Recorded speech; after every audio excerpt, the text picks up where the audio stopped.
Top Quilt Shop Studio. This is a weekend project and we're going to make some cute and adorable bibs. Bibs with bow ties. Now I had seen this done with men's dress shirts with the button still on it. I don't like that because babies nibble and stuff like that and I wouldn't want them to pop a button.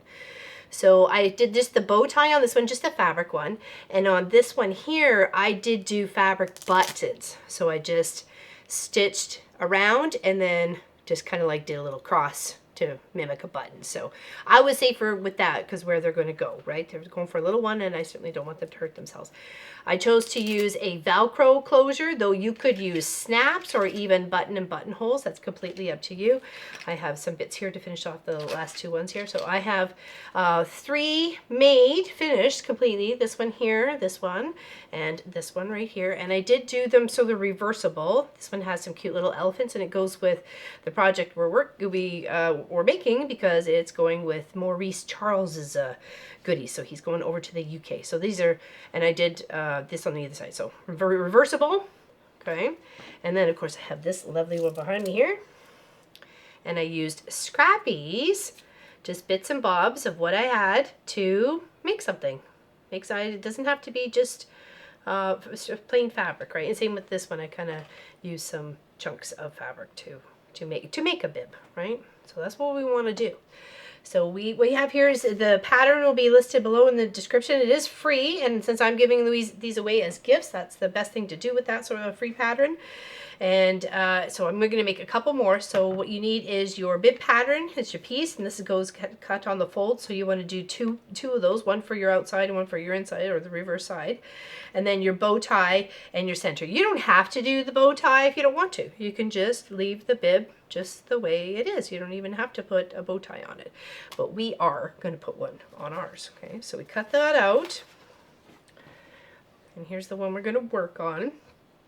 I have it on batting at the moment, and I am choosing to do the side that I'm going to do the bow tie on as the quilting. So I want to kind of quilt this up first and then add the bow tie.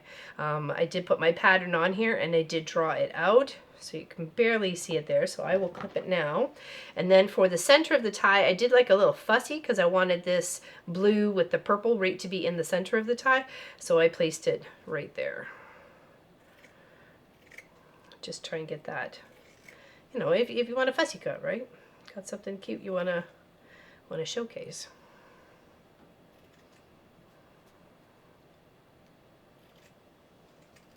Okay, so that'll go in the center of the tie. Split up to the side there.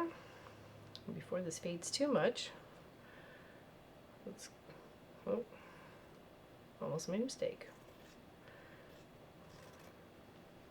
And I didn't put anything behind this, like no interfacing or anything like that. Just left it as the fabric and the quilting that was in the bib itself.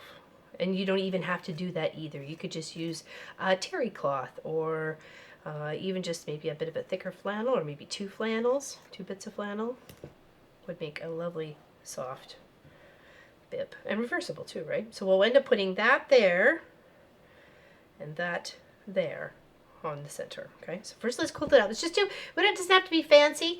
Let's see, on this one here I did just some hashings here and then some straight lines there. I just had fun with the quilting. You just want to have fun with the project. And here just did some straight lines and then followed on the diagonal. And this one I think I just followed the, yeah, I just did some straight stitch. So that's probably what we'll end up doing with this one here. So I really like this fabric. It's super cute. Just do a couple straight lines.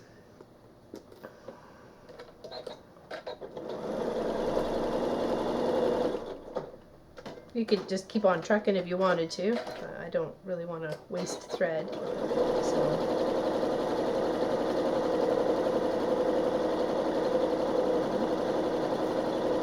just put just a little bit of quilting on it. It just adds to the texture and the moisture soakability of the bib. Bibs are used for quite a few years when babies are first born, and then we could definitely use them as we get later on in life. And I know there's lots of adult bibs out there as well. Definitely something we could use when we're having, you know, lobster night. Might be interesting to make some fun bibs for lobster season this year.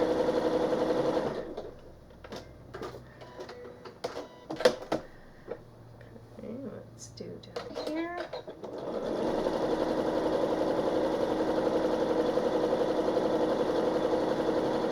Like the quilting part is definitely up to you. You don't have to. If you had something that was already quilted, like two sides already, you could just add a bias binding around the edge of it. That would be really pretty as well. You can add to it.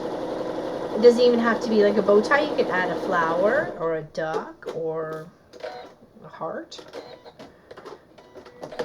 Initial, right? Oops, pop that out there.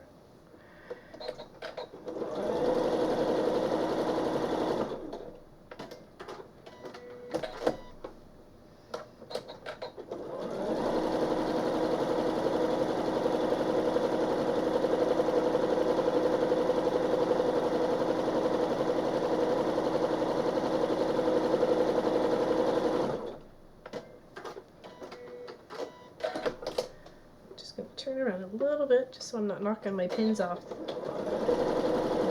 the wedge there.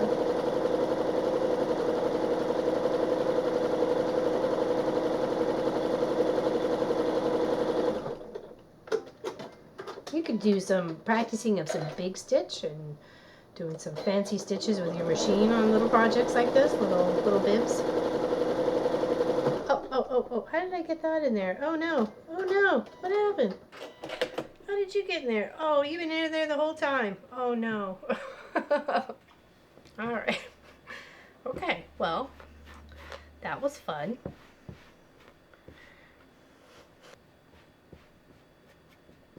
Okay, try that again.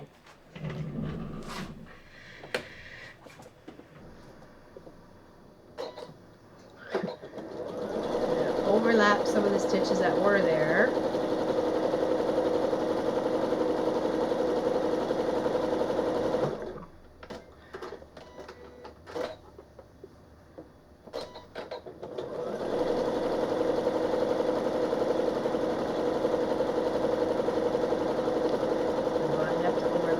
Stitches. There we go. Yeah, strange things happen in the quilt shop.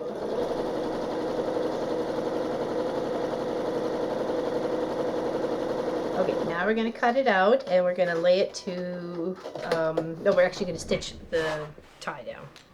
Sorry. Change it to a zigzag. Okay, just a gentle zigzag. Put a little bit closer together, about 0.8 and about a 3. Okay. So I'm going to take this piece first, and I don't, because I'm going to come in with the seam allowance, so I don't want to put it up too close to this, or we're going to end up missing the tips of the bow tie, right? So we just kind of scoot it down just a little bit. It's maybe about an inch, half an inch in the center, right about there. Just give yourself some space. Then we're just going to do a little zigzag around here, and then we'll come back and we'll place this one, and then we'll do a little zigzag all the way around there. Okay. Just pop a pin in here. The pointy side out. Okay, there we go. And we'll just, and we can start and stop in the centers here because this is going to get covered over it. Okay.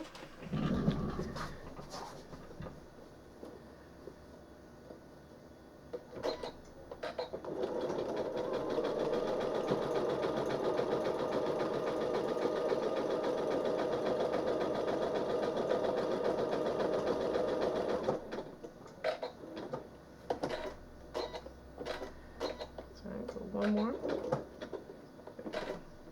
Just trying to line it up with the edge of the fabric so the stitch is going on the background of the bib and on the tie.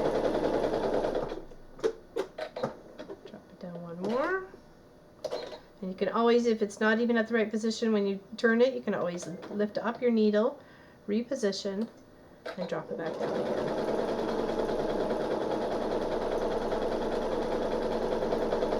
And I am using my walking foot for this. I do find my walking foot extremely handy, pretty much in all situations. It is my preferred foot. I guess because I just deal with a lot of bulk most of the time, so, and I just like things feeding evenly through the machine. Down, twist.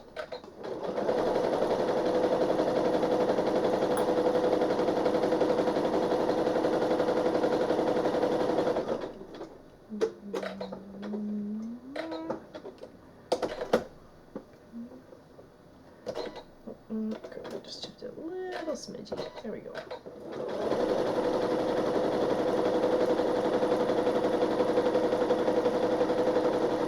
And you could do that with a nice bright thread too, to really highlight that pretty little bow tie, right? Okay, now I've got that. We'll set that there. That looks good. I like that. It's like right in the center. And we'll just work our way.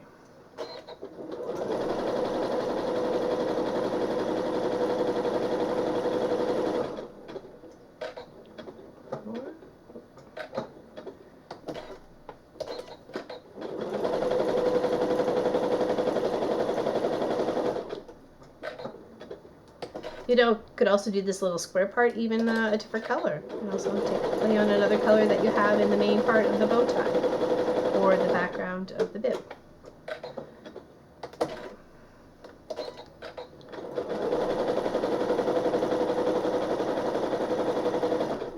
And just a little back stitch, lock it all in. Then we're just going to cut that out and put the two pieces together. Okay.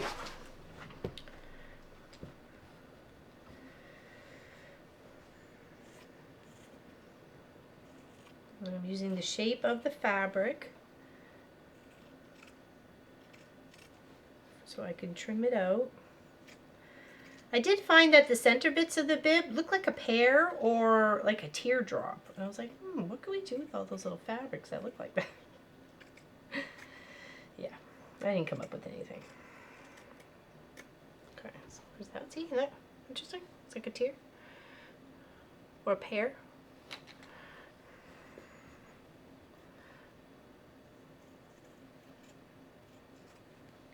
Trim around. And these are so fun to make, and they're really kind of addicting. It's like the rope bowls. And once you start piecing your little scraps together, you can make some pretty cool, interesting bibs, right? You know, and hopefully they like them too. I kind of stopped myself from going too crazy just in case. So there's only like two. There's only like two pieces, like crumb pieced and scrappy pieced.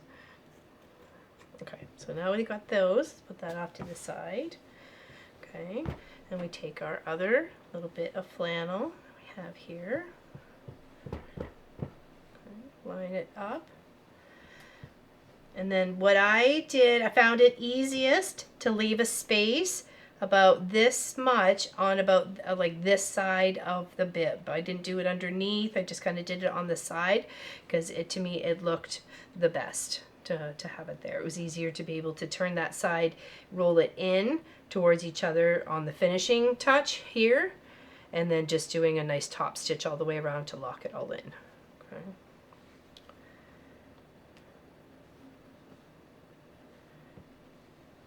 And it's quite easy to turn right side out when you're doing it this way. I'll show you how.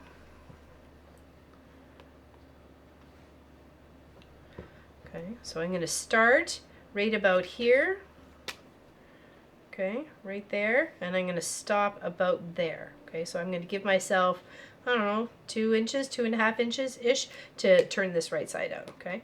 And as we come around, then we'll do some little relief cuts to make sure that our roundness of our curves inside and around the edge here are nice and precise and they're not wobbly, because we want to be able to make it look as pretty as possible.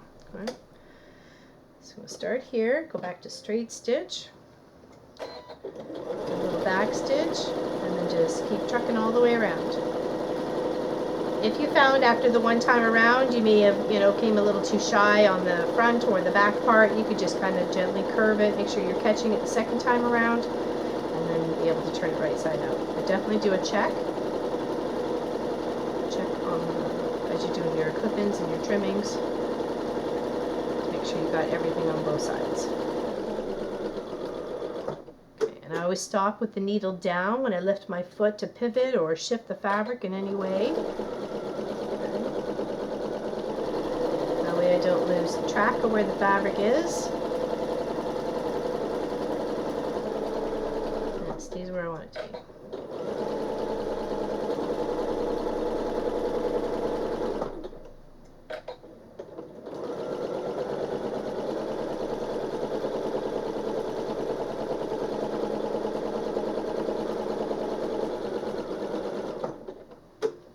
And sometimes the machine automatically stops with the needle down via a setting, and make sure if you're going to do projects like that, I just find it very helpful just when you stop it. Now here's our other dot or indications point of where we want to stitch to. Let's move that out of the way. Do this, back stitch, and then we'll double check and make sure we have everybody around in that seam allowance.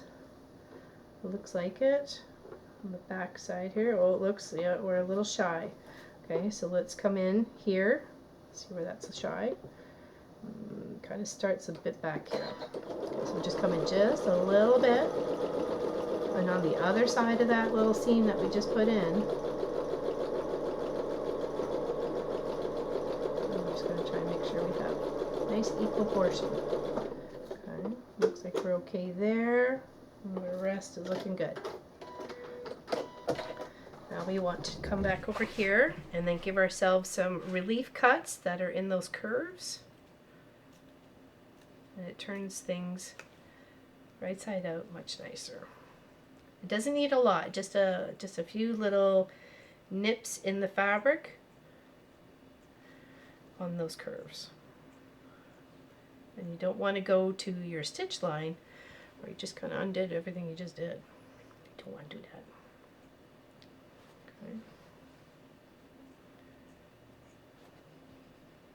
Okay, now, where's our opening here? Okay, so what I was doing, I found this the easiest part here, is I came up with my index finger, and I came up into the one that was closest to the hole. Okay. And then I put my finger all the way up, and then I took it so it separated, and then I pushed with my thumb right at the top to kind of push it so it came right inside itself. So it goes like this. You just push it, and it's the opposite way. And I do the same over on the other side. Just kind of pull the fabric apart from each other, the quilted part with the fabric, and then your lining or your backing. And then you tuck that right back in, and then you just scooch it all the way over to where the hole is. Okay, right there, just like that. Then you hold that, and then you just gently pull it through, and it's like a little rabbit in a magic hat. Oh, pops a bib. Okay. And then you want to make sure you're coming in right where that seam is and kind of giving it a little tug. And then we're going to roll the seam as well. Okay. Just roll it back and forth so you get it nice and straight and it looks nice and even like this one here. Okay. You can give it a little press if you need to. Okay. Trim up some little furzy bits there. And then you just do a top stitch, make sure everything's in the pool. Yeah, it is. It looks just a little thread there. Okay. Right. And then we just do a little top stitch all the way around, sealing up this edge, and you just kind of tuck a little in. I don't try and do the whole thing in one pin because it's a curved edge, right? It's not flat and it's not like a complete arch, but it is a bit curved. So I come in really close, flipping those edges under just a bit, and then just a top stitch all the way around. Okay. And then once you get that, We'll add our, this way you say you can put your buttons, your snaps, whatever it is you like. I'm using Velcro just because for the safety sake of it, right? So you got the hook and the loop side, and you put one on one side there, and then you'll have to put one on the opposite side up here, so they always touch like that, and it's beautiful from either way. Okay. So what I did is I put it right next where it could touch each other.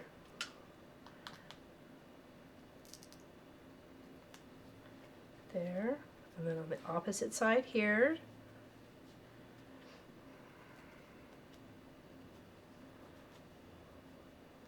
Just roll that a little flat.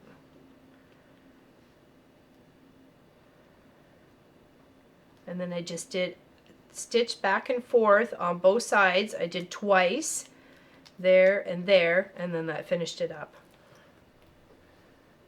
Okay.